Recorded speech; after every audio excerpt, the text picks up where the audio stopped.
Good evening, everybody, and welcome to this AHDB Beef and Lamb podcast. Productivity and profitability, what makes your key performance indicator tool works for you. I did not think about reading that out loud when I wrote the title. Thank you for joining us. So what's coming up this evening? We'll do a little bit of an introduction to who's going to be on your screen and a little bit of housekeeping and how to ask questions. We'll then introduce you properly to Matt, who's agreed to join us this evening with a bit of arm bending. We'll then explain what the KPI Express tool is and do a demo with his farm data. And then most importantly, we'll have time for questions, because really what we want to do this evening is get your opinion on what the KPI tool is like at the moment. It's still got lots of room for change, and if anything that you think it should be doing that it isn't, then please let us know. So who is on the screen? So I think you can see, hopefully you can see videos now as well, but we've got Matt Harding, who used to work for Innovis, if any of you recognise him from that, and then also breeds some very impressive Suffolks. We've got Rebecca Brooks, who we do have her camera on at the moment. Her internet's slightly dodgy, so she might turn that off. And she is part of our farm economics team here at AHDB, and is very important in translating what we want and what the farmer wants over to the developers for them to actually build it. We've also joined with Emma Steele, who is a Beef and Lamb Knowledge Exchange Manager in the Midlands, and the Beef and Lamb team stole Emma from Signet, so you might recognise her from that. And then I'm Tabitha Allen, and I'm covering Beef and Lamb for the north of England. We also have Jana hiding in the background, just from the events team, just to make sure everything works smoothly, hopefully. So a little bit of housekeeping. Your questions are really important tonight, so if you have any, please chuck them in this box. Emma's going to ask you a question now in the chat box so you can see it pop up, and if you can just answer it in there. You might see a little orange speech bubble flashing, and that's how you get to that chat bit. So we'll have a little look in there and see if, so if you want to type in there, if you click on that little bubble, it'll come up with a chance to type, and you should be able to answer the question, which is, do you farm sheep, cattle, or both? Should be a fairly easy one for everybody to answer. And it is working, because I've had a couple of people say, I've got somebody saying both and somebody saying cattle. Great, great. So as we go on, if you just pop your questions in there, and then when we get to the end, Emma will read those out for us, and we'll get you some answers, hopefully. The next little thing we're going to practice is a poll. So I think Emma's going to launch the first poll for you, and that should pop up on your screen. And if you can just click the answer that is at least closest.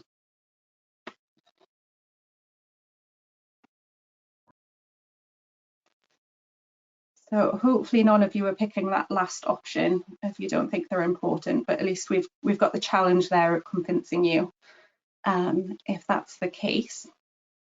So we'll just keep that open for another few seconds so you have a chance to answer. Are we getting any answers through, Emma? Yeah, it's saying about 67% of the audience have voted. So if you've not voted, I know about it, so do it. It's a really easy one, and it should have popped up on your screen, so it's quite easy to give that a click. And we're up to about 73%. Do you want me to close that? Yeah, why not? We'll give that a go. So I'm sharing the results now. Did you just want me to talk through them, Tabitha? Yes, if you can, because I can't actually see them. No, that's fine. So we've got, do you use any key performance indicators to assess your farm currently? 9% of the audience have said yes to look at how the sheep and cows are performing. 27% have said yes to look at how my business is performing. 27% have said yes, I look at both physical and financial performance. 36% no, but I know I should. And nobody has said no, I don't think they're important. Ah, fantastic. Good. Well, I'm glad nobody thinks they're not important. Great. Well, we will move on Oh, I've gone too far through. There we go. So if Matt, if you want to take it away and tell everybody a little bit about your farm and your how you manage it. Thanks, Tabitha. Hello, everyone. Very weird speaking to a screen where you can't see anyone. Firstly, apologies for the calibre of farmer that you've got to listen to tonight. I was simply selected because Tabitha knows that I can't say no to anything. So apologies that you're going to listen to a very small little sheep farmer in the Midlands tonight. But the background to our little business, I'm a Harding that's farming a family farm that's been in the family since the early 1900s. The main enterprise on the farm has always been producing breeding rams. It's evolved to Suffolk in the 1960s. Obviously, I was not very involved at that point, so I'm the third generation of the Hardings to be involved in the Bentley Suffolk flock. We farm around 200 acres. We've got now around about 450 ewes, and they're all designed to breeding rams, which we're hopefully producing around about 200 to sell as shearlings every year.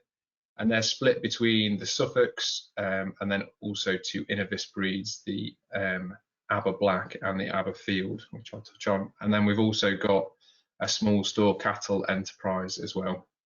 Tabitha, if I mention something on the next picture, just move it on because I have no idea what's coming. But and I've also got a little family as well of 3 women that rule my life.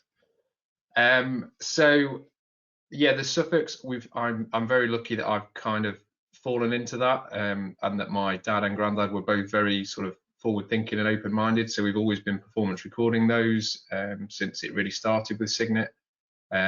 Involved in CT scanning and bringing over New Zealand genetics and things like that.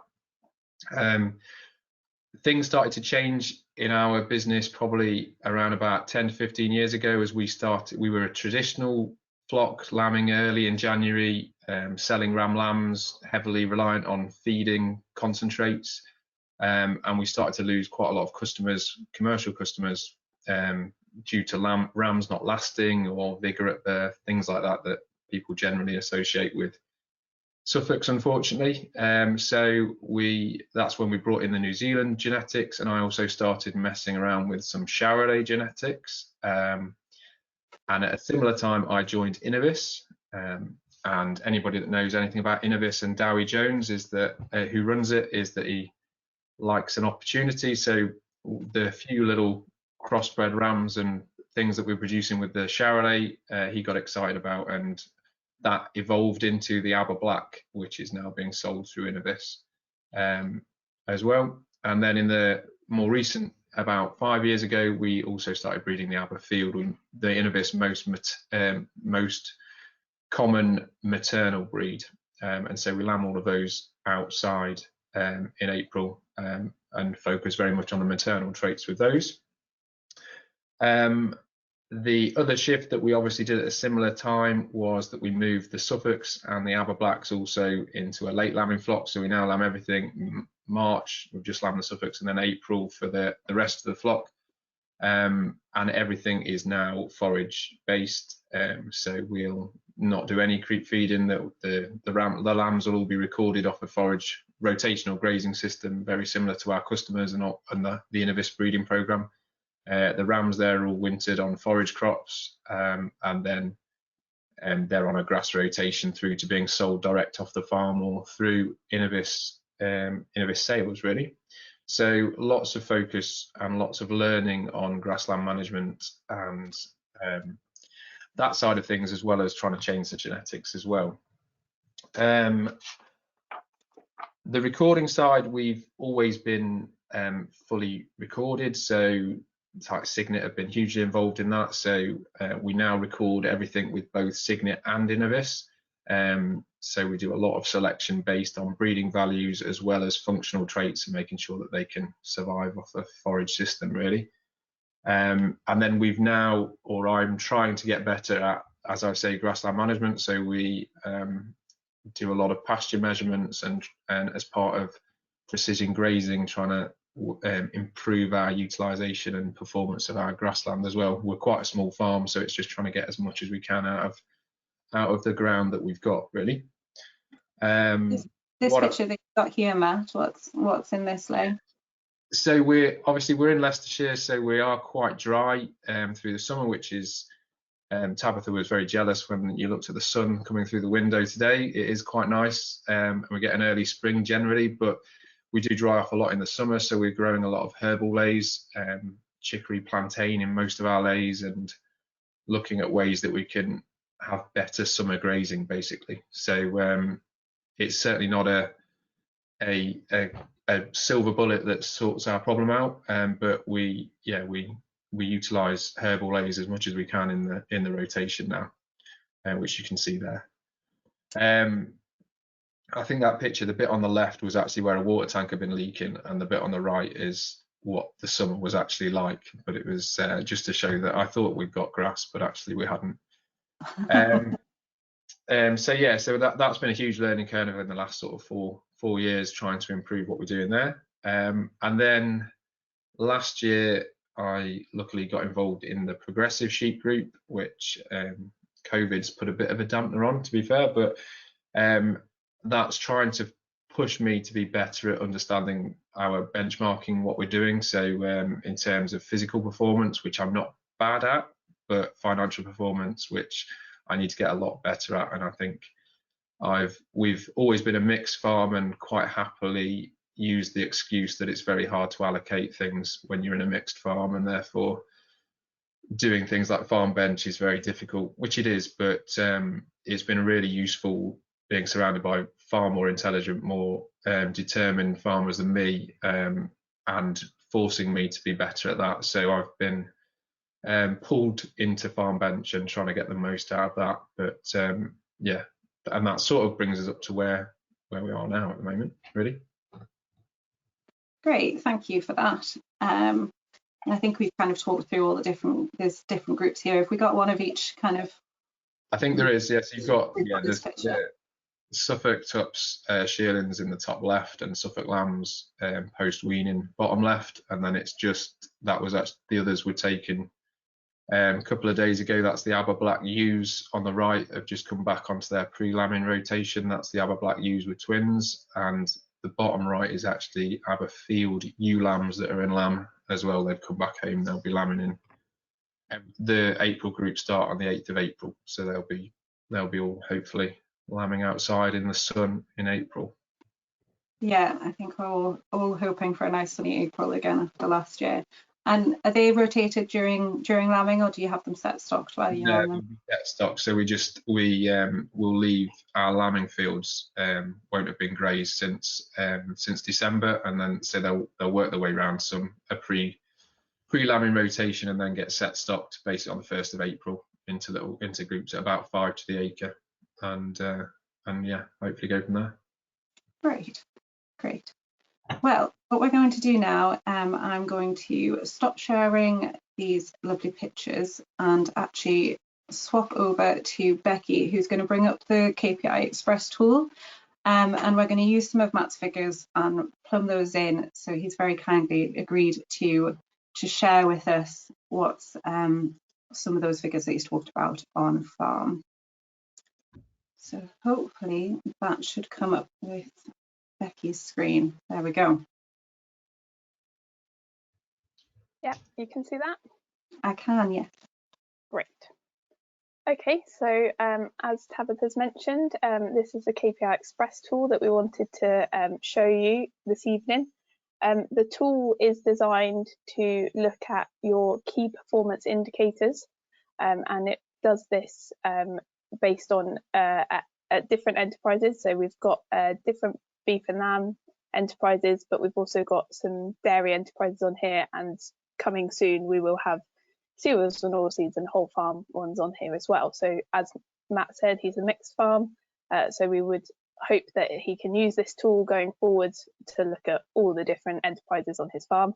But today we are going to show you the beef and lamb, and specifically the breeding sheep. So this is the home page, and I've already signed in, but the sign in process is really straightforward. It would just have sign in or register, and if you have already been using our farm bench tool like Matt has, you'll be able to sign in using the same registration, And if you aren't registered onto our farm bench tool, you'll be able to register onto this tool as well. So once you get to the home page, you click on add a new farm, and we will, oh, I was signed in. Bear with me. That's what happens when you sit still for too long. Anyway, there we go. That's the quick sign-in process, and we will add a new farm. And we'll just call this our webinar demo farm.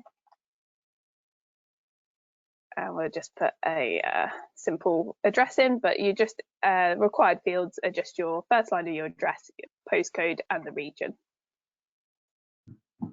Once we've entered that, you'll then be able to add a new enterprise. And this is where you can select from the arable, beef and lamb, or dairy sectors. And we will select beef and lamb. And then this evening, we're going to look at Matt's breeding flock. So we'll select that breeding flock. And then you can enter a name. And this is in order for you to then be able to set up multiple. So if Matt wanted to divide out his breeding flocks and look at them separately, he'd be able to add different ones and name them different things. But this evening, we'll just call these our sheep and start to add some KPIs. So if you want to change the name, you can click on the edit button, and if you've accidentally set up the wrong enterprise, there's a delete button. But we'll go on to our KPIs, and we haven't added any yet, but we can click on the add new KPI button, and then this gives us a drop down. And these are all the KPIs that have been selected for this enterprise. And we can see that we've got some production KPIs, and we've also got some business ones at the bottom.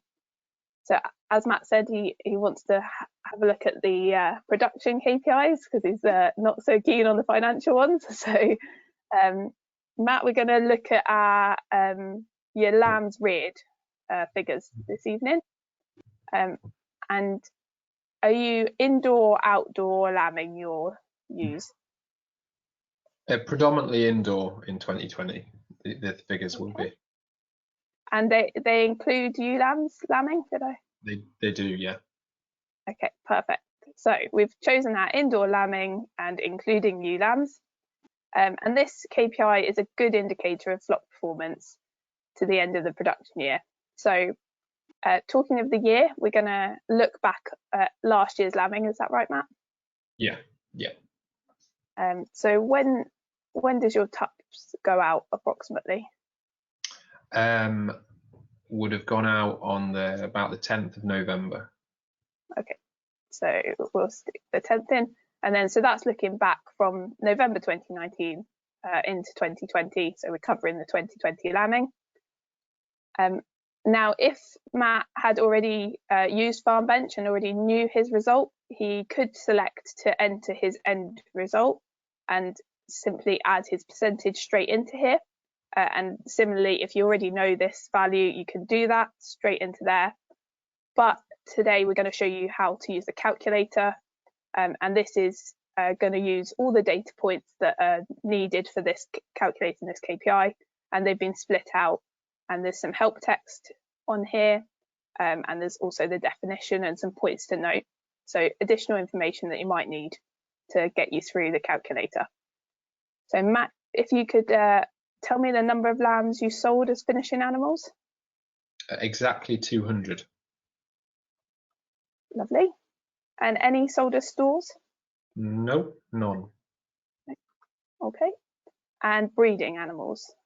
We sold 109 ewe lambs. And then those retained? Yeah, 323. Brilliant. And do you have your number of ewes put to the RAM?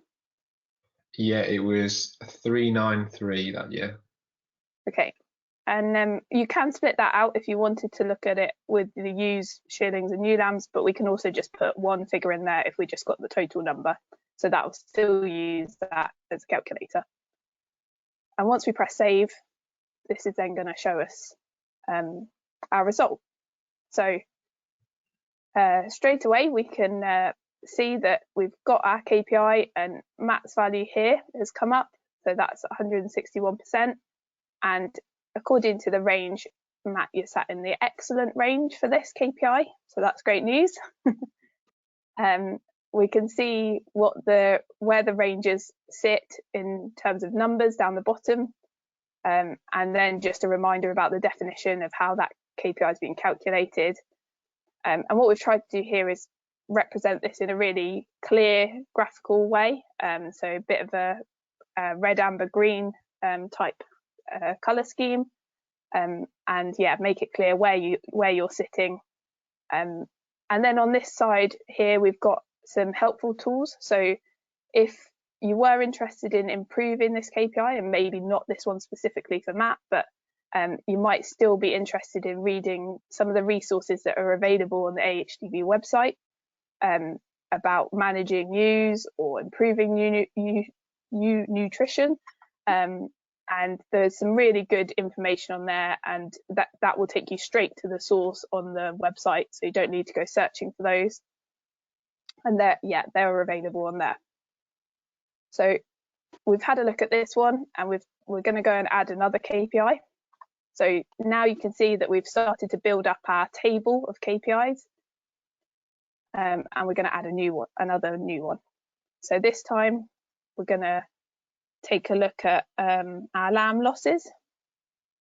So next one down, and we select that. Again, we're going to look at the lambing year, so we'll look back to the 2020 lambing year. And again, we've got all the same options, but different definition, and obviously points to note about this one.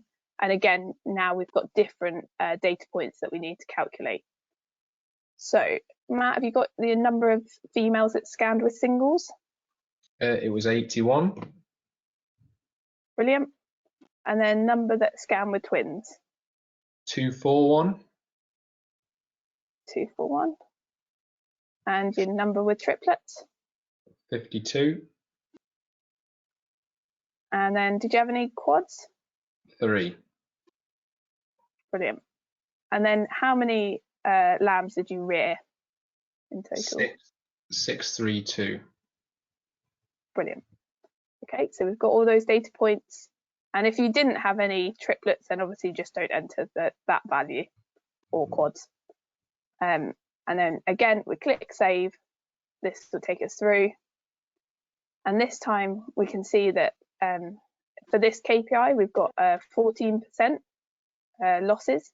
So this appears in the good category or performance range. So this one, Matt, how are you feeling about this KPI? Well, I feel better actually, having seen it coming up yellow. I thought we'd done quite poorly last year for different reasons. I'm a bit obsessed with trying to get sheep fat off grass, and leading up to lambing, we lost too many in the outdoor lambing ewes, both either cast or with prolapse, just because I got them too fit. And we had a really, really dry, really hot February, and the grass just absolutely flew. So that was my management. That was an issue that we've tried to improve this time. And we also had because we sort of lamb, I know we've got small numbers, but we actually split them again. So we have the Suffolks, then the Aber Blacks inside, we did last year, which meant that we had quite a build-up of bugs. And at the end of the Aber Black run, at the end of April, we started to get quite a bit of jointed, and a little bit, we lost some lambs there. So I felt that was we're turning the second cycle of those outside to lamb this time to try and deal with that problem as well, which hopefully has addressed it. It will be interesting on this to plug in outdoor lambing and indoor lambing on our system separately, just to see how they compare, because I actually feel like we don't lose. I think on our data the difference is almost minimal, so the outdoor lambing is a winner for us, really. But it would be interesting to plug it in and actually see how it compared. Yeah, that's really good. So you can see how you could use this and set up multiple sheep flocks and really divide that out and start to really look into those figures for each flock and see where the improvements could be made. So that's great. And again, we've got some helpful resources down here looking at how to improve or reduce, sorry, the lamb losses, and also looking at sheep diseases and things like that. So that all sounds like it might be handy for you to take forward. So that's really great. And then we'll just return. So we have added those couple of KPIs on here, and obviously once you might want to add in some more in here, Matt, or you might want to look back over a couple of years. And if you did and you started to build up a suite of these KPIs, then we've got this customize report option, and that would allow you to select if you'd added a couple of years and you wanted to just look at how your lamb's reared figure was doing over a couple of years, you could select those. Or if you wanted to look at all your KPIs over 1 year, you could select those ones as well, and then create your report. And then that will give you your suite of KPIs on here in a graphical representation. So, and you could also start to compare those values if you had the same KPI. So that's on there. And that really is how straightforward it is to add some KPIs onto here. You can keep going and keep adding more. We won't bore everyone with more and more KPIs, but there is just something else I'd like to show you. So just bear with me 1 second while we leave Matt's farm behind and just take a look at just some of the other available enterprises within the beef and lamb sector. So we've got suckler herd on there. We've also got store lamb finishing and beef stores and finishing. So you can see that there's an enterprise for each, and then the KPIs themselves are then are defined by that enterprise. So when you open that up, you'll see the KPIs that are relevant to the suckler herd for the suckler herd. And you can see that you can start to really add up more and more of these, comparing your performance, looking at each of your results pages, and that's on there for that as well. So that's about it really, Tabitha, for the tool. So I don't know if we've got any questions about using that. Yeah, I think, Emma, are you going to have a little look and see if there's any questions that a demo would be helpful to answer? Yeah, so we've got one. I think it was referring to the lambs reared section, saying, can you determine whether it's a lowland or upland farm, which I think the specific, when it was asked to the reared, but will apply to lots of things. Yeah, so when the analysts looked at the data, there wasn't too much difference between where the ranges were lying. So it would be interesting as we gather more data to start to look at those. But you can enter your enterprises separately to be able to compare them if you wanted to look at lowland and upland figures or add multiple KPIs on there.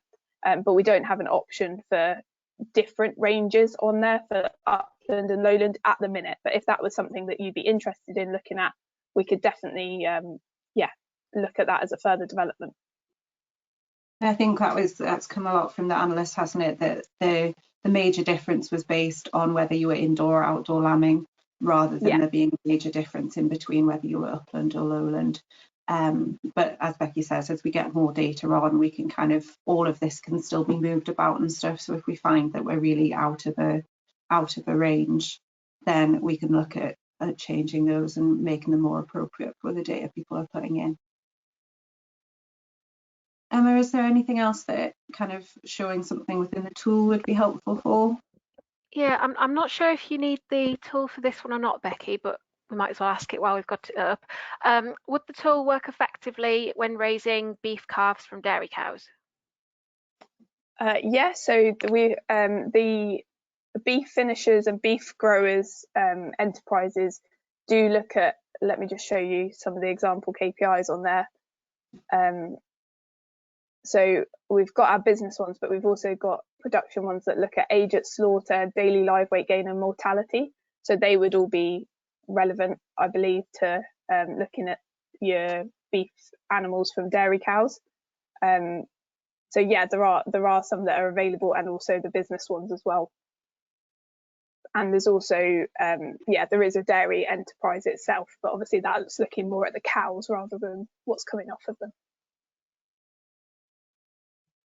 Great, thank you, Becky. So I think if you can stop sharing now, and then we'll have everybody's cameras up, and we can have a little look at the other questions.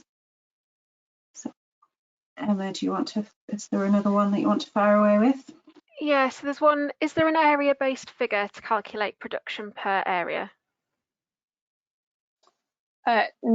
Which, is there any particular KPI that's in reference to? I don't think so. Joe, it was you that asked that, so if you just want to send any clarification through on that of more specific detail that you wanted. But one of the other ones is, where do you actually get the ranges from, just while I'm waiting for Joe to come back to me on that? Yeah, so obviously the AHDB holds a lot of data about projects that we've run at like Farm Bench and Stocktake in the past, where we've got data that is based on the evidence that we've gathered, and the analysts that we have supported the development of the tool and providing those ranges. So it's all backed in evidence, and we're also consulting with industry as well. So we're trying to make all the KPIs available across the consistent across the industry, and so that's why we're working with a lot of external stakeholders to talk about which KPIs everyone feels are relevant, and those ranges might change in the future if we see that the data suggests that they should be. Okay, and Joe's just added some clarification on his point, which was kilograms of live weight of lamb or beef weaned per hectare he was after. Oh, okay. We've got the cost of production on a live weight kilo of animals sold, but not on a live weight kilo per hectare. But if that's something that, again, if that's something of interest, then we can look at introducing that divisor. Yeah, that's really good. So if it's a KPI that you feel like we're missing, there is some more in the pipeline that we're still working on within AHDB and the industry to kind of finalise to get up on there. But do send them in to us if you've got them in as questions there. That's recorded, but we will also be sending feedback forms round afterwards. So if anything comes up a little bit later, I know it's kind of all in front of you right now, do pop them in there, and it's something that we're going to kind of continuously work on. Yeah, and Joe has just kind of added to that feedback as well there and said, I've found it more linked to farm profitability, output per area, not just per breeding animal. Okay, that's really great feedback. So yeah, we can definitely look at introducing a per hectare divisor. That's really helpful. Thank you, Joe. Just another comment about who can see these results. Yep, so you log on to the system and all the data is just held for yourself, obviously held by the AHDB, but it's not shared. Your data would never be shared. We have got a privacy statement, which you might not have spotted, but it just sits at the bottom of the page that's available to you throughout, so you can go in and read that. What we are looking at in the future is introducing consultant users onto the system. Similar, we have it on Farm Bench, where as a farmer, if you wanted to work with a consultant, you would be able to give them access, but you'd also be able to remove that access as well at any point. But that's all controlled by you as the farm owner of that data. So that's something we'll be looking at going forwards. Okay, thank you. And will you be producing any benchmarks for these results? So currently this is a comparison tool with industry targets that we've shown you the ranges for, rather than benchmarking against live data like Farm Bench does.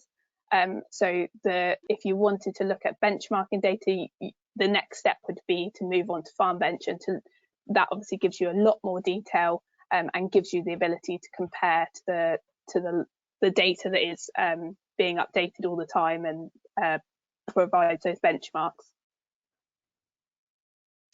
Brilliant. And then somebody's just put in, are there any other KPIs or enterprises coming along? Yes, so yeah, we've got the arable ones just coming on any time now, and we're also expecting some whole farm KPIs. So those will be looking at your whole business, and we've got the production and business KPIs available for all the enterprises, but we'll also be looking at some environmental KPIs, environmental kind of specific ones. Some of these are already we'll already look at things that help the environmental side of your business, but we're going to also look at some more that look into like carbon and all the things that are really relevant right now that people want to be able to assess on farm. But we're just working through with our environment team within AHDB to just make sure that we're setting some standards that the industry is using rather than coming up with anything new. Okay, I've just got another 2, Tabitha, so I don't know whether you want to do those now or do them a bit later. It's up to you. You're on mute. So typical. Yes, I think we can keep going with questions, and then we've got a couple of things to round off with, but if you fire away with those. Okay, what do I need to set up a farm to use the KPI Express tool? So hopefully saw earlier on in the demo that it's quite straightforward. There's not too much information needed.